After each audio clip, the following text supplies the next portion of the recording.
it's Jessii Vee and I'm here again with Mandy Vee. Hello. There's a hawk, do you see? Stop. It's huge. That's not even a hawk. Okay, so this video is a story time. It's like a paranormal house update. If you guys didn't know, Mandy is moving into my house. She has like looks like a big condo. It's not big. It's pretty, well, you guys know the size of my basement. Big enough. It's been totally redone and that's where she's moving in. I'm gonna make a home tour. As soon as everything's like up and ready and done, I'll put a video up that's like a tour of the area, the space. You guys won't even recognize it. Yeah. It's completely changed, completely renovated and everything. But basically, now that we're living together, we have to deal with all the paranormal stuff together. My voice. I didn't even like think about the paranormal stuff until like I had an experience last night. Yeah. Should we just jump in? Well, we're gonna talk about her experience after I update you guys on the whole diary situation. I didn't know about this. I didn't know about this part of her, like the whole diary thing. Like I didn't know about it. Okay, so I'm gonna carry on from what you guys know. So basically the other day I got a diary from the 1960s and I read it out to you guys and it was a very disturbing diary and I was talking to Mandy about it and there were a lot of pages that I couldn't show you because they were just too much and I haven't even showed her yet. Do you have it here? I was just gonna say. No, I'll show you after. I but need to see it. This lady was very disturbed. I think she had a lot of problems. She probably had a lot of mental issues, which obviously isn't her fault, but it's very it was very unsettling to read. So a lot of things I couldn't show you guys or even show on YouTube because I'd be demonetized, so I couldn't. I came to the conclusion that she was very sick mentally and physically. There were a lot of pages in the diary where she was talking about being very diseased and how she was bedridden, how she was about to actually pass away from whatever she had. She never said what she had, but she was very sick. I think she was probably an older lady after reading a lot more of it. Very depressed. Very depressed, very sad. Like the whole vibe was very dark, this journal. So after I read the whole journal to you guys, I was feeling very off and weird and it wasn't a haunted diary. Like I didn't buy a haunted diary. That wasn't in the title of the listing. I just bought an old diary. So as I said before, when I got it, I thought it was just gonna be like maybe a teenager with crushes, like something funny and goofy that I could show to you guys. But it ended up being very dark and as funny as I tried to make the video, I was trying to make it funny because I was so uncomfortable because I wanted to kind of, you know, make it a bit lighter. Anyways though, I have that diary in my house right now and I feel like since it's come here I've had a really horrible feeling about it. And I was telling Mandy, actually I told her after what she told me, but anyway. I didn't know any of this. She didn't know any of this stuff. And basically the night after I read the diary on camera, I had it downstairs in my kitchen and I went to bed and I had this horrible dream about her. And in my dream she was lying in her bed, she was all crippled and skinny and she couldn't move and she was like crying and whimpering and really upset and she was just like lying in her bed staring at me. And it was like my whole dream was me at the bottom of her bed looking at how sick she was. And I woke up at about 5 a.m. and I didn't know why, probably because I was so disturbed by the dream, but I sat up in bed, I was looking at my phone, and suddenly I heard this horrible, distant whimpering downstairs, and you guys are probably like, oh, it's Winnie. No, I know what Winnie sounds like. I've had her for almost 3 years now. It wasn't a dog sound. It was like a cry, like a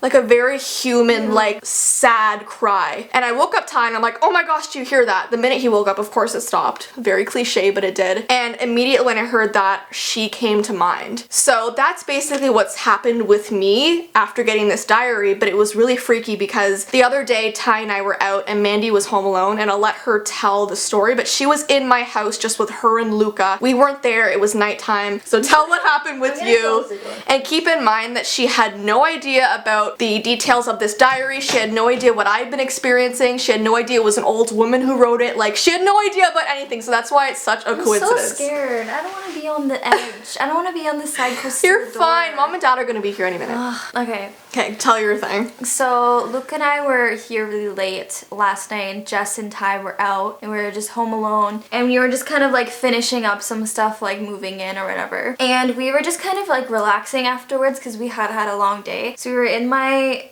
bedroom and we were just relaxing and then all of a sudden I heard like such clear, to the point where I didn't think it was paranormal at all. I thought someone had broken into the house or somebody was still in the house because I heard running up and down the stairs and I heard like walking, like really heavy, like footsteps coming from like the upstairs, like just everywhere, and like so distinct and clear, and like obviously it's not Winnie because she's in one section of the house, and her feet are different like because of her nails and everything, like we know when she's walking, but this was like footsteps up and down the stairs, the house was creaking and whatever. So I like immediately freaked out because I'm like, there's somebody here, and like I thought we were home alone, so I like told Luca to run up and check or whatever. And as we were like getting ready to go upstairs to check, Winnie starts screaming, like barking really loud. And at that point I was like, oh my gosh, like this is it, we're gonna die. Like I thought there was somebody that broke into the house. I never thought it was paranormal at all. So we went upstairs and Luca like looked around and like nobody was home. The footsteps stopped, the noises stopped, and we were like just kind of petting Winnie, relieving Winnie. So I'm like, okay, it's time to leave. So we went back downstairs, grabbed all our stuff, turned off all the lights, and we're coming up the stairs, and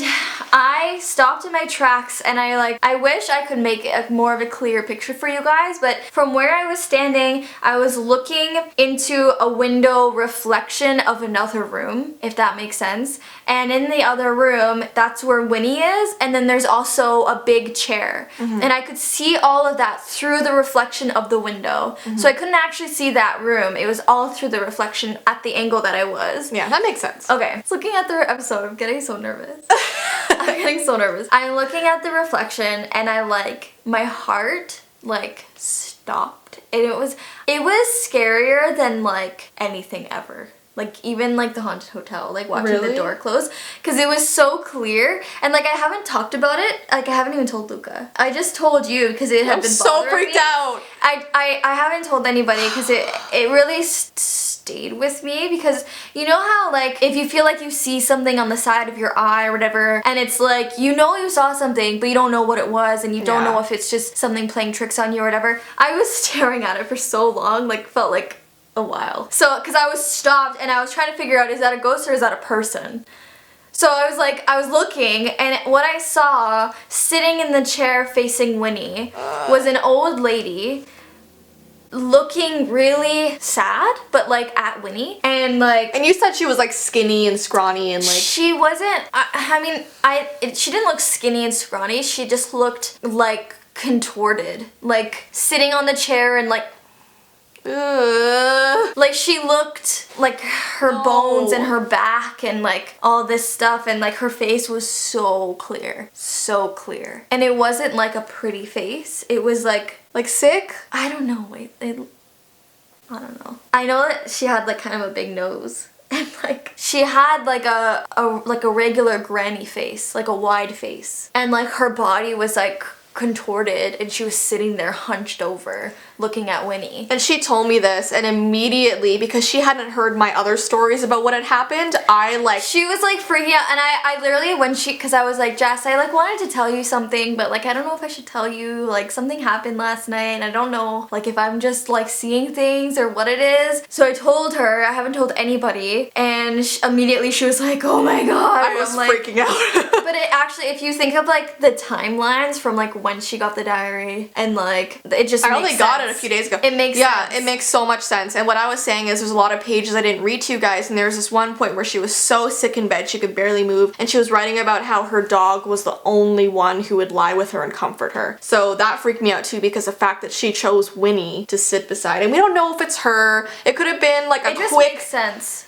A mind thing, or it could have been like you seeing a different spirit. So. I don't know what it is. I know what I saw. It's just such a coincidence, you know what I mean? And it's so freaky. And I also wanted to update you guys because I said I would contact the eBay seller to find out a bit more about the history of her, and he eventually got back to me. It took like a whole week, but he told me that he got it such a long time ago. He went to this vintage antique store in the middle of nowhere. It was kind of run down looking, and the owner of this antique store was selling big boxes of antiques, and it was like mystery boxes. So like basically you put in a bid and you buy a whole entire box. You can't look through it. It's like what are those places, like the garage storage areas where you put a bid but you don't know what's inside until you get it. That's very common. Yeah, so they got this huge box, and there's a lot of cool things in it, very, very old, from like the 1800s even. And at the very, very bottom in a bunch of dust there was this diary, and he said he didn't read it, he didn't look through it, he even got a weird vibe, but he didn't sell it on eBay for years after he got it. He just found it like a few months ago and decided to list it. So he has no idea who wrote it, the history of it. So he's just as confused as I am, but I thought you guys would want to know the update on that. So I don't know. Everything's just such a creepy coincidence that we had to make this video because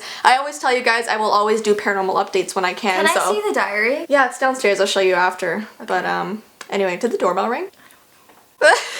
No. Anyways, this was just a quick update, but don't forget, Mandy's channel is linked down below. She's gonna have a lot of really cool videos coming out soon, ones with us together, so look forward to that, and we'll continue updating you if anything else happens, but I really hope I can get rid of the diary in some way, some respectful way. Maybe I'll list it.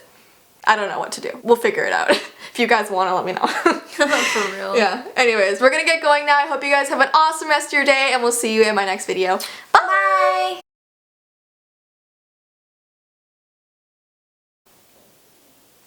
Stop. Oh my gosh, I heard a little old lady's voice. What the heck was that?